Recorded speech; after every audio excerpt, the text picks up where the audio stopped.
நல்ல கதை தானே பண்ணுறோம், நல்ல கதை தானே பண்ணுறோம், கண்டென்ட்டை கான்சன்ட்ரேட் பண்ணுங்கள், கண்டென்ட் கரெக்டாக இருந்தால் படம் ஓடலாம் சொல்கிறாங்களே, ஒவ்வொருத்தரும் நல்ல கண்டென்ட் கஷ்டப்பட்டு தானே எடுக்கிறோம் அப்படின்ற மாதிரியான ஒரு தாட் சினிமாவில் இயங்கி கொண்டிருக்க நிறைய பேருக்கு இருக்குது. முக்கியமான விஷயம் என்னன்னு கேட்டிங்கன்னா, இங்கே வந்து கூட்டு முயற்சிங்கிறது குறைஞ்சிட்டுங்கிறது தான் சரவணன் சார்கிட்ட வந்து நம்ம கற்றுக்க வேண்டிய ஒரு விஷயம். அதாவது விசி குகநாதன் ஒரு பெரிய எழுத்தாளர் இருந்தார். அவர் உள்பட பல பல பெரிய ரைட்டர்ஸை ஏவிஎம் நிறுவனம் படம் தயாரித்த கடைசி அவர்கள் தயாரித்த படம் வரைக்கும் அவங்களோட உட்காந்து டிஸ்கஸ் பண்ணுவாங்க. ஒரு கதையை வந்து அவங்க செலக்ட் பண்ணிவிட்டு அந்த கதையை அப்படியே இமீடியட்டாக ஒரு திரைக்கதையை பண்ணிவிட்டு இமீடியட்டாக ஷூட்டிங் போகிறதுலாம் கிடையாது.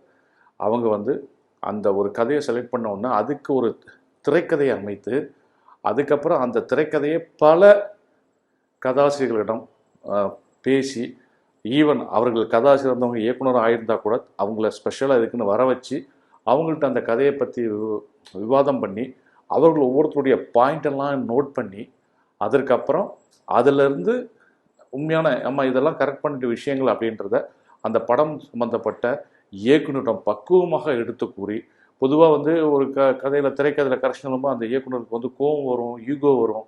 அதெல்லாம் வராத அளவுக்கு பக்குவமாக எடுத்து சொல்லி அந்த விஷயங்களை கதைக்குள்ளே மேன்மைப்படுத்தி அந்த படத்தை வந்து அவங்க வந்து வெற்றி படம் ஆகிறதுக்கு மிக மிக முயற்சி செஞ்சுருக்காங்க.